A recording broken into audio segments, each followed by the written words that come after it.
We have Sara Matthews here, the head coach for the University of Delaware. All right, Sara, by the time this airs, your school has already decided to sit out this fall season because of COVID. So watching all these other conferences come out, how are you feeling about everything? I just really feel for the coaches and players because I know what an emotional roller coaster it was for us during that time. I think we've had about a month to kind of sit in this moment of realizing that we don't have a season. So when it first happened for us, I can say it was a little bit relieving. I know for me as a head coach, I felt this huge sense of responsibility about how we were going to keep our team safe during the whole thing if we were actually playing. So when our university decided to shut it down, there was a little bit of me that was like, okay, whew, like at least we know our kids are going to be safe. But I can't imagine, I mean, watching programs go through it now, especially when some of them had just reported on campus, like we hadn't gotten to that point. So it throws a whole other wrench in things. And I think for us, we could kind of see it coming, but it's a bummer for our sport. And keeping people protected. A good leader does that. And you're also like keeping your family protected. You have a young 4-year-old at home. So apart from COVID going on, how is that raising a family as a college coach? It is challenging for sure, but there's so many awesome parts to it. I think when I first had my daughter, I went through a lot of, can I stay in this profession and still do this? And because you see a lot of women getting out, at that point where they decide that they want to have a family, they don't feel like they can juggle it. And it's tough. You're on the road, whether it's recruiting or whether it's in season. So you have to a lot of times have a spouse or significant other has a flexible schedule or have help from other people. So definitely when I first had her, I went through that, can I do this? And then as she's grown, it has been the coolest thing to see her connection with our players. Like it just makes my heart so happy when she comes into the gym and they're like, oh, honey. And she just runs over, and she knows everyone's name and she knows everything about them. And so it's cool to have them be role models for her. And then also for them to see that you can be a working mom and still have this great relationship with your kids, but still also have this career. Right. And you are such a good leader. You're showing that example every single day. And you've been in it for a while as a college coach. So what keeps you in it? What is that drive to be a college coach? I think it's twofold. One, I think I'm just a super competitor by nature. So it's kind of a way to get that fix in of obviously we're too old to compete still, but we can kind of do it with our kids. But I think the bigger piece for me is seeing our girls progress throughout their career as humans and watching what they do afterwards when they're done. Because I feel like that age of college, 18 to 22, it's such an influential time in your life. And what a cool thing that we get to be a part of as coaches of helping to kind of mold these young women into who they're going to be for the rest of their lives. So I think for me, that's my favorite part of the job. Yeah, seeing the girls just evolve as people is an absolutely beautiful thing. And you were in the club coaching world for a while and helped prepare those club volleyball girls for college athletics. So what advice did you share with them for those club girls to prepare them for college? I think the biggest thing is that there is a level for everyone. And I think a lot of times people have this idea that they have to go to the highest level to have the best experience.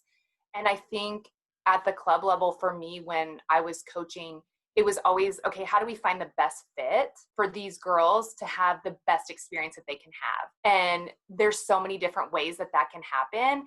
And I think when you go down that road, you'll have a much better experience than thinking, okay, I have to play at the highest level possible, and that's the only option. So for me, I think that was like the cool part about club is you could be a part of how do you help them find that special place for them. Yeah, and finding that perfect fit. And I'm just curious, what are some things you look for in recruits? Oh gosh, I think that's like always the $1,000,000 question, right? Obviously, skill and talent is a huge part of what we're looking for, the physical side. I think one of the things that we have figured out for our program is one of the most important things is how culturally will they fit in with our group. So talent can only help you so much if your culture isn't in place. And so having kids that are really committed to being great teammates, because obviously there's ups and downs as they go through their career, and you're not always going to have the role maybe that you thought or that you hope for. So how are you in turn reacting to that to be a great teammate and still be a great person on the court, off the court, all of those things kind of tie in. There's so many little nuances to it that I think are important. I mean, obviously the academic side too is super important. Their relationship with their family, with their current teammates, all of those things play a part. Yeah, so good. A lot of people just get focused on that volleyball piece, but then lose out on like, is she a good teammate? Does she treat other people well? Does she treat her parents well? Like all those things you look for as a Yes. college coach. So just 3 words that describe you in your coaching style. Go for it, coach. 3 words. Okay. Teacher, competitive, and fun. Oh, good. Like I'm playing for you. Oh my gosh, but I always think that when we plan practice, like, man, I would love to be in this practice if I was a player. Because I sit there and think, yeah, there's some things that you have to do every day that are the normal serve and pass, and some things that you can only make so fun, if that makes sense. But if I'm sitting there bored as a coach, how in the world will we ask our players to be engaged? And it's like the whole reason we play this sport is because it's fun. So let's figure out how to put them all together and get the most out of you, but have fun and compete. Like, that's what it should be about. So good. So good. Can you give us a top drill that when the team's just struggling, that you're like, you know what, let's throw this drill in because it just gets them going every single time? Oh my gosh, good question. We have this drill, probably the one that gets the most, like the girls get into it the most, is we call it golden ticket. Oh yeah, I play that. Okay, yeah. So there's a golden ticket and you figure out whatever you want to be the things that earn the golden ticket. And then if they cash it in, they get to switch the score. So we do that one. And then the other fun one is actually, we call it old school versus new school. And one team is rally score to 25 and the other team is side out score to 15. And so I like that. That's pretty interesting too, because they realize how hard the differences in how you would go about playing if you're only playing side out score with serving, and if you can only score while you're serving, how that looks. So if you had to choose, which one would you like to do? Are you a rally or regular score? I played both. Okay, that's how old I am. Yes, me too. So it switched when I was in college.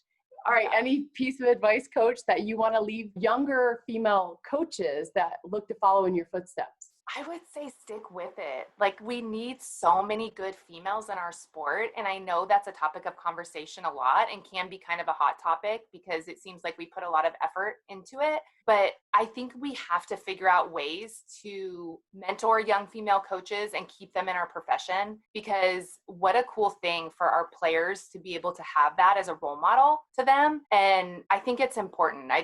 Females and males just relate to players in different ways. And so you need both. And I think we really need strong females in our sport. And so we have to make sure that we're cultivating those relationships with the younger coaches and keeping them in. That's good. Stay with us. And we're so glad you are staying with it at University of Delaware. Sara Matthews. Yeah.